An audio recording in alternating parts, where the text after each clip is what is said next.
por supuesto esto me preocupa, es que cómo se reproduce esto internamente, por ejemplo en la familia de esa persona, cómo opera, ¿sí? Cómo funciona dentro de la familia, si funciona como funciona, que hay mucho, en la circulación social. Digamos, se me ocurre medio difícil que una persona, porque es es un hecho agresivo que no registra al otro, digamos que no tiene en cuenta al resto de la gente, totalmente individualista. Ajá. Y que, insisto, no creo que alguien pueda ser así afuera y adentro ser distinto. ¿Sí? ¿Pero se toma noción o por ahí hay una falta de noción o esa cosa medio adolescente? A mí nunca me va a pasar nada o decir, bueno, nunca... Porque la verdad es que vemos que atropellan gente en la calle por pasar un semáforo en rojo, por ir a alta velocidad. Digamos, no prever ese riesgo. A ver, tiene que ver con un problema cultural, ¿sí? Es un problema del inconsciente colectivo, por supuesto, por supuesto que no se dan cuenta, son inconscientes de esto. Es más, se sienten como en el derecho, o no sentimos, digamos, vamos a hacerlo más general, porque la agresividad es algo que atraviesa a toda nuestra comunidad, la cultura. Por supuesto, estamos lejos de otros lugares donde hay mucho más agresividad, pero digamos, cada uno se tiene que ocupar de su familia, ¿no? Y creo que tiene que ver con un problema importante respecto de los valores comunitarios. Digamos, si yo tuviera que hacer una interpretación, tampoco me llama la atención, porque si uno ve en la escala más de la dirigencia, ¿no? Política, por ejemplo, la conducción, ¿no? de un país, la conducción, ¿no? de un país. Y si ahí está cargado de agresividad, de violencia, de maltrato, de mentiras, es muy difícil que eso no derrame. Claro. Porque quieras o no, y la conducción, ¿no? Nuestros dirigentes son de alguna manera como el lugar que ocupan los padres, porque tienen la responsabilidad de conducir. Por supuesto, no hay que idealizar a nadie, ¿no? Quedarse como atrapado masivamente. Pensando, por ejemplo, en los jóvenes, que es el tema que a mí en este momento más me preocupa, es decir, los adolescentes, los menores de 25 años, ¿no?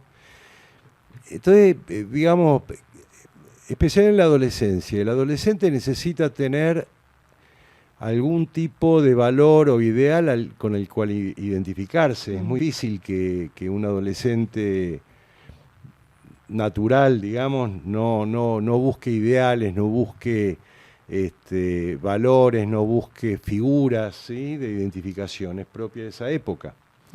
Especialmente la búsqueda en el afuera del ámbito familiar, ¿no? Porque el que se queda admirando al papá, digamos, idealizando al papá a los 15, 16 tiene un problema, ¿sí? Es decir, se llama un pasaje, sería un tercer momento en el desarrollo psíquico en donde papá es necesario, papá, mamá dejan de ser, digamos, lo sabe todo para pasar a ser el viejo. Tiene que ocurrir eso. No entendés nada. Si no ocurre eso, no hay posibilidad de conformar la propia identidad, ¿no? Ser como un reflejo.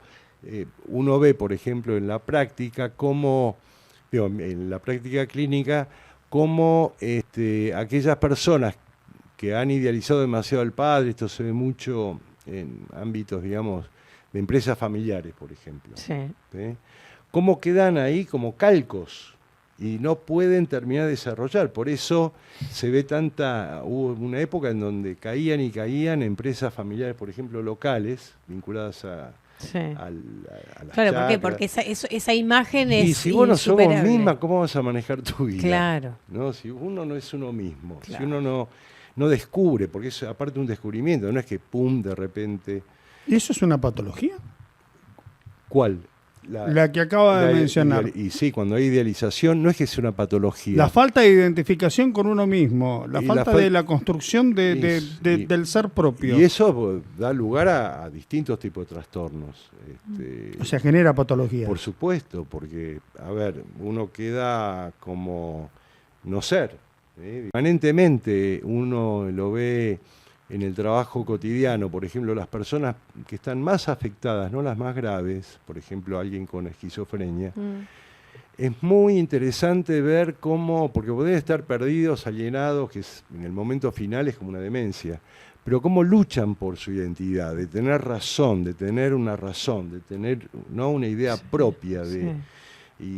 Claro, esa búsqueda de razón en realidad aunque tiene sea que ver... delirante, Exacto. aunque sea delirante, pero yo existo, yo soy. Es algo, a ver, es como, las huellas digitales no hay dos iguales, ¿eh? Claro. Y las almas humanas tampoco. No existe, digamos, copias, no somos así. ¿Y eso se traslada, por ejemplo, a lo que se denomina poner el mandato? Esta cosa que viene marcado a fuego y que puede ser parte de tu personalidad y vos ni siquiera... Claro. Y bueno, ahí hay una conjunción, porque el que se queda con el mandato no tiene, no tiene mandamientos, queda con el mandato, porque el mandato puede ser cualquier cosa. Claro, claro. Tenés que quedarte con tu madre enferma porque sos la menor de las hermanas. Un mandato. Claro. Que no es lo mismo que un mandamiento, ¿no? Honrarás a tu madre y a tu padre. Lo que pasa es que el mandato siempre tiene algo que parece medio traicionero, porque en un punto es como decir, bueno, sí, ¿quién se va a hacer cargo de mamá? Ponele, digo, en ese ejemplo, ¿no? Porque las familias, todo empieza por ahí también a tener un rol, ¿no? Es verdad, eran otros tiempos, capaz. Pero hoy también, el no separarse, el no esto, el no aquello. A ver, yo pienso que el mandato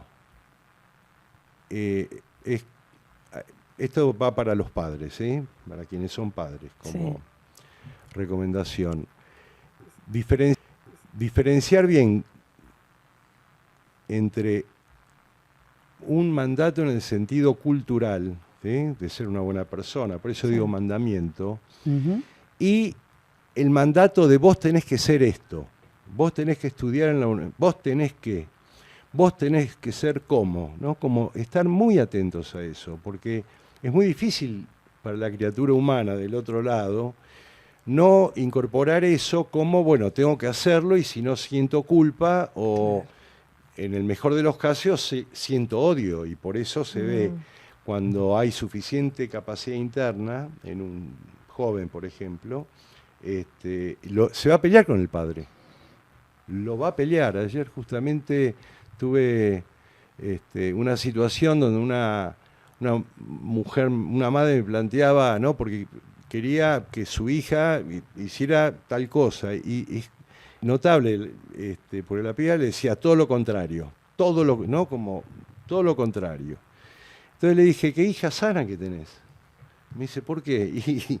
Porque te discute, tiene su propia idea. Planta. Es más, capaz que coincide con vos, pero por la forma en que se lo decís, va a decir que no, y está bien. Así que tenés una hija sana.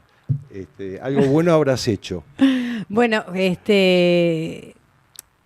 un poco también de esto, ¿no? El reflejo, la presión que por ahí a veces también los padres sentimos de decir, bueno, nos están nuestros hijos viendo, qué adquieren, qué no. Bueno, y hablábamos un poco, ¿no?, de esto, de la conducción y demás. Por ahí para, no sé si vos, Abel, querés preguntar algo más, pero por ahí como para cerrar un poco el espacio, un poco la conclusión de decir, bueno, ¿qué tenemos que hacer también cuando somos víctimas de esas situaciones en la calle? Que vos decís, bueno, la verdad es que...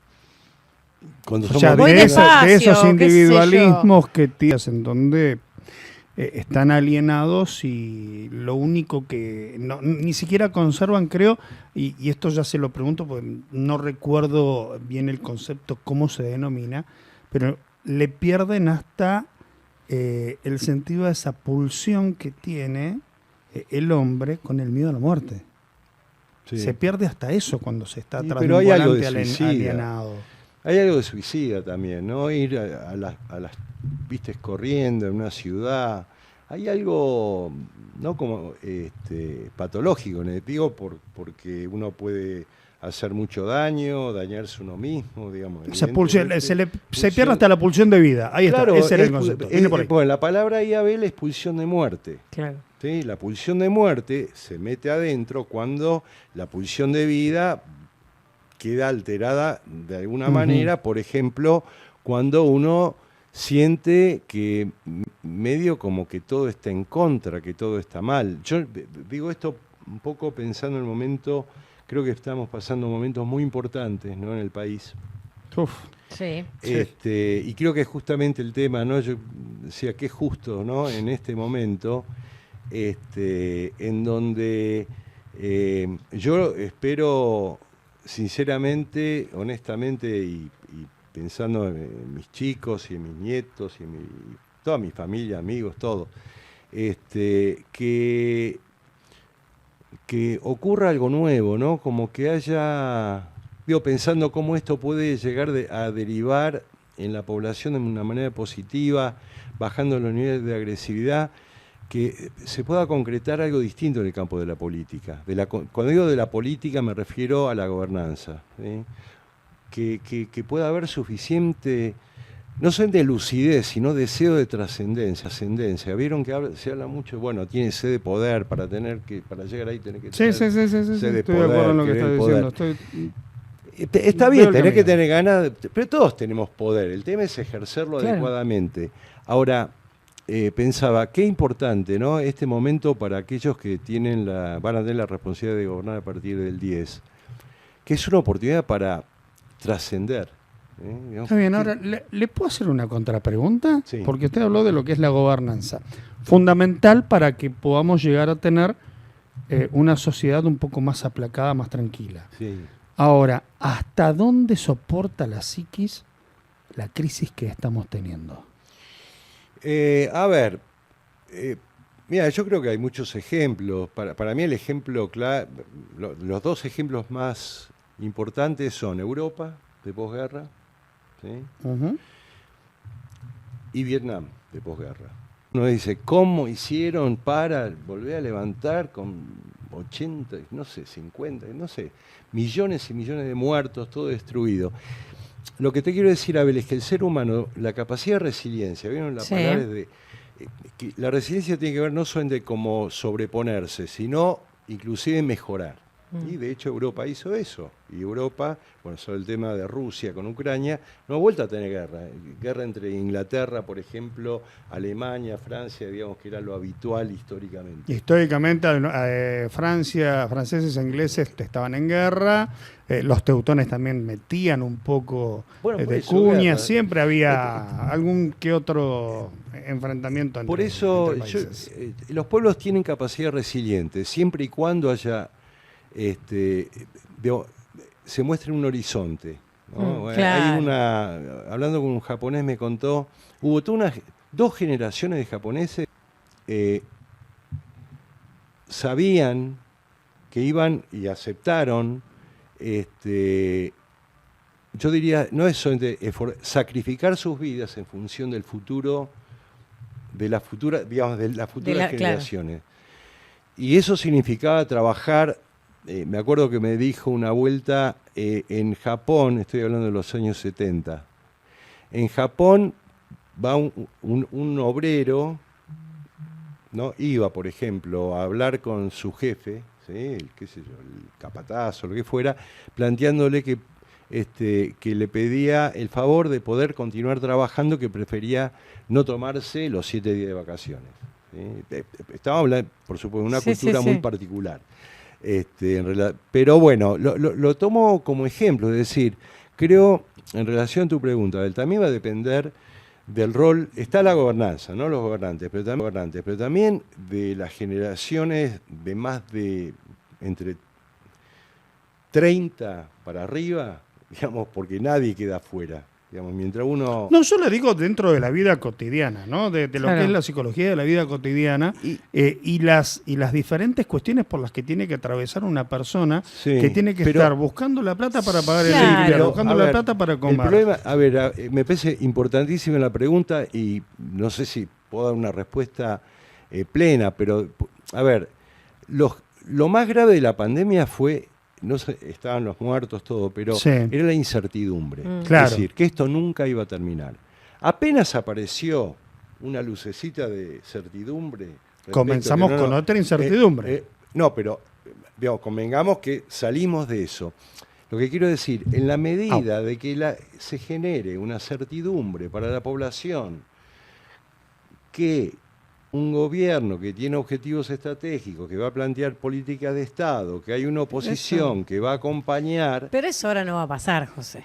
O sea, estamos en un momento en el que me parece que la mayoría no va a tener... Está bien. A ver, yo estoy, por un lado, necesito creer lo que está diciendo, por más que... Claro, pero... Este es un dato. Sí.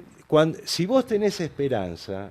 necesito creer, es cierto. Te bancás lo que haya que pero bancarse no llega... en función de... O sea, pero por ejemplo, yo digo, en un país donde hemos perdido tanto, yo siempre digo no solo lo económico, sino fundamentalmente lo social, que me parece que es lo más complicado de reconstruir, ¿no? Pero digo, vos tenés una necesidad, no tenés plata, tenés menos y vas reduciendo. En cuanto a la cabeza, cuando estás desilusionado, estás cansado, estás triste, estás que no tenés más de dónde agarrarte. Creo que son los dos y polos. todo eso, sí. ¿Qué haces? Bien, ahí están los dos polos. Pero si de repente hay un planteo serio que te dice, mira, en 4 años, ¿sí?, se da vuelta la taba. Es decir, no es que vamos a ser ricos, sino que va a haber en 4 años, no de un día para el otro, en 4 años, ¿no te aliviaría un poco? Y yo sí, pero sé que no... Yo tengo que ser, perdón, y ahora sí voy a agregar algo, porque me parece que acá Lumerman puede observar los dos polos de cómo está una sociedad hoy. Por ejemplo, de este lado, cuando digo, necesito creer en lo que está diciendo el doctor. Claro. ¿Por qué? Porque necesito tener un norte personal que me permita decir, bueno, en algún momento esto se tiene que dar vuelta. Y después tengo el otro polo, que puede ser Cintia, que bien marcaba, pero esto no va a venir nunca, ya estoy podrida. El pesimismo me pintó, chicos, hoy, perdón. No pero... es pesimismo, o sea, son los polos que hoy rigen como sociedad. Quiero que me desilusionen más. Dos cosas. Eso es, no quiero que me desilusionen más. Va por ahí, Esa es. Yo el aporte que puedo hacer es...